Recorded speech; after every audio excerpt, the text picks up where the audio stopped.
Still a rather slow time. The 90s was a very slow time in the construction industry. All the money was being invested into high tech, not into real estate and real estate development, and it was really just starting to improve and start to come back around 97. And then gradually continued that growth and improvement, and then it really started taking off in the 2000. I remember the industry was quite strong and growing just before 9/11, right, which again brought everything back down. The economy in the U.S. really slowed down, and so we went through a little dip there, and then things rocketed, took off again shortly thereafter until the financial crisis in 2008. Well, it dropped off substantially in 2008 after the financial crisis. Our volumes and profits dropped slightly, but we kept very strong. Our U.S. operation got hit the hardest for sure. Things slowed down here in Alberta, which was probably a healthy change for Alberta. I think we needed it. We were in that hyperinflation mode, and things slowed down to a more normal level. It seemed very slow for Alberta, but it was still pretty normal compared to any other place.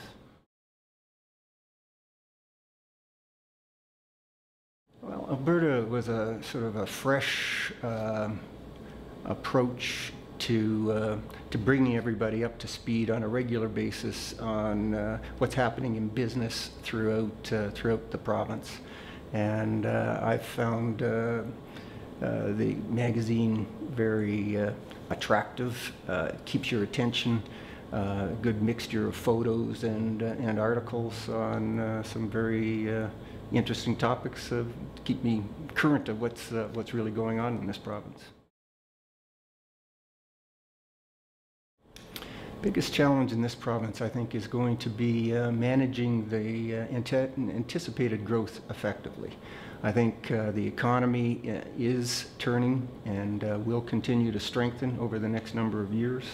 And with that will be the increased demand on commodities, our particular commodities that we have here in this province. And with that will again be a shortage of both professionals and skilled and unskilled people.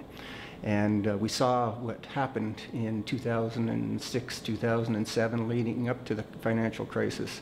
And that wasn't healthy, I don't think, for the industry, for business in general, and for our province. Socially, I think it had an impact on us as well, and so I think we can look through the rearview mirror. We can all anticipate what is coming down the road.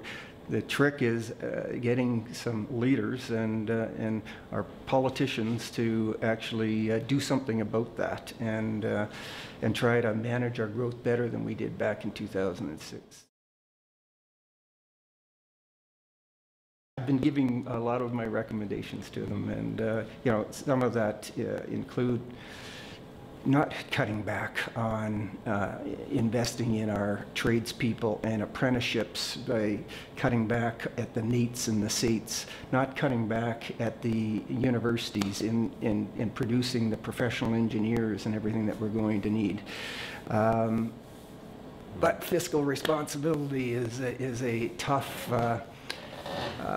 thing to argue against and manage. You know, people really have to look at investing in the future, and hopefully we do enough of that to keep things moving.